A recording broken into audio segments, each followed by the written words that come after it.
canciones que marcan un antes y un después, que definen a toda una generación, pero muy pocas esconden un auténtico tratado filosófico entre tanta furia y guitarrazos. Y hoy vamos a meternos de lleno en una de ellas, My Generation de The Who, para descubrir qué se esconde detrás de esa rebelión sonora. Uf, esta es la frase, ¿no? La que todo el mundo se sabe. Pero esta línea es mucho más que la típica provocación de un adolescente.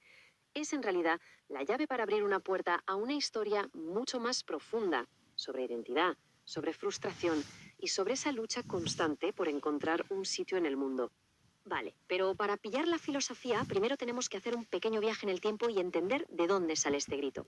Porque es una explosión así, cruda, llena de energía, que nace de un momento y un lugar muy concretos. Venga, imaginémonos la movida. Estamos en Londres, en la posguerra, una ciudad que se está levantando de nuevo, no solo con edificios, sino también socialmente. Y justo ahí, en medio de todo, hay una nueva generación que está literalmente a punto de estallar.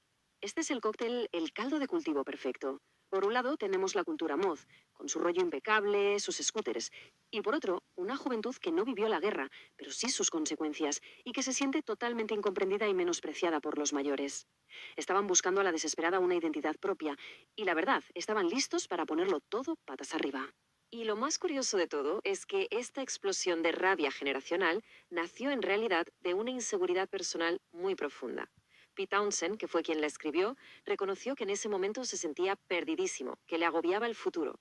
O sea que la canción no era para hacerse el chulo, no. Era un grito de auxilio de verdad.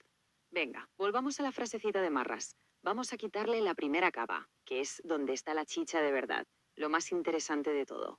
A ver, espero morir antes de hacerme viejo no va de querer morirse de verdad. Para nada. Es una declaración de principios en toda regla. Lo que viene a decir es, ojalá me muera antes de convertirme en un conformista, en alguien que ha perdido su autenticidad. Es un rechazo frontal a los valores de la generación anterior, y como explicó el propio Townshend, una protesta contra el sistema de clases y esa autoridad que para ellos no se había ganado ningún respeto. Y aquí es cuando la cosa se pone, bueno, se pone filosófica de verdad. Resulta que todo este cabreo, toda esta rabia, encaja como un guante con algunas de las ideas filosóficas más potentes del siglo XX. Pensemos un momento en Sartre y el existencialismo. Él decía que estamos condenados a ser libres, que tenemos la responsabilidad, que es a la vez terrible y maravillosa, de inventar quiénes somos. Pues el protagonista de My Generation es esto, pero en modo rock and roll. No quiere encajar, pasa de las reglas impuestas y exige la libertad de definirse a sí mismo. Y claro, luego tenemos a Nietzsche con su idea del nihilismo activo. Que ojo, no es el nihilismo de paso de todo o nada importa. No, es todo lo contrario. Se trata de cargarse los viejos valores, los que ya no sirven, para poder crear algo nuevo, algo propio, con vida. La canción es pura energía nietzscheana, demoler las normas de los mayores para construir una nueva forma de ver el mundo. Es que hasta podemos encontrar un toque de Karl Marx aquí, ¿eh? Parece mentira. La historia, según él, avanza por la lucha entre clases. Pues My Generation es básicamente una lucha de clases, pero no entre ricos y pobres, sino entre jóvenes y viejos. Los jóvenes son esa fuerza revolucionaria que empuja para que la sociedad cambie. El choque es brutal, es total. Mientras unos decían orden, los otros gritaban cambio. Unos tradición y los otros libertad. Frente a la autoridad impuesta, ellos buscaban la autenticidad. Es un choque de trenes, dos visiones del mundo que no se pueden reconciliar. Pero ojo, que la cosa no estaba solo en lo que decían, la propia música, la forma de tocarla, de interpretarla, era una revolución en sí misma, reforzando cada palabra con una energía que casi se podía tocar. Y claro, tenemos que hablar del tartamudeo, ese famoso tartamudeo de Roger Daltrey. ¿Fue un accidente? ¿Un truco para llamar la atención? Pues no, no para nada. Es que el tartamudeo es una metáfora brutal. Simboliza esa frustración de una generación que se siente incapaz de explicar lo que siente, de que la entiendan. Es la voz de alguien que todavía no tiene las palabras, pero que necesita gritar tan fuerte que le da igual cómo suene.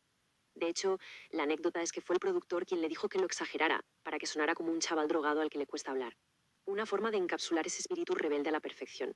Y claro, todo este sonido tan crudo, esta furia sin filtros, tuvo un impacto musical gigantesco. Por eso se dice que My Generation es de las primerísimas canciones protopunk de la historia. Básicamente les preparó el terreno a todos los grupos de punk que reventarían la escena una década después. Vale, entonces, si juntamos todas las piezas del puzzle, ¿cuál es el mensaje final de la canción? Después de darle tantas vueltas, ¿con qué nos quedamos? Mirad, la clave de todo es esta. My Generation va mucho más allá de la simple rebeldía. Es un manifiesto filosófico que defiende la identidad de cada uno frente a la presión del grupo. Es un no rotundo a vivir una vida que no es la tuya. Y por encima de todo, es el puñetazo en la mesa de una generación que dijo, a nosotros no nos vale con heredar el mundo, vamos a reinventarlo. Y todo esto, al final, nos lleva a una última pregunta, que quizás sea la más importante de todas. Porque, pensadlo bien, si hacerse viejo no es cumplir años, sino perder la pasión, la autenticidad, las ganas de cambiar las cosas, ¿no es esa una forma de muerte a la que todos deberíamos tenerle pánico? Ahí queda la pregunta.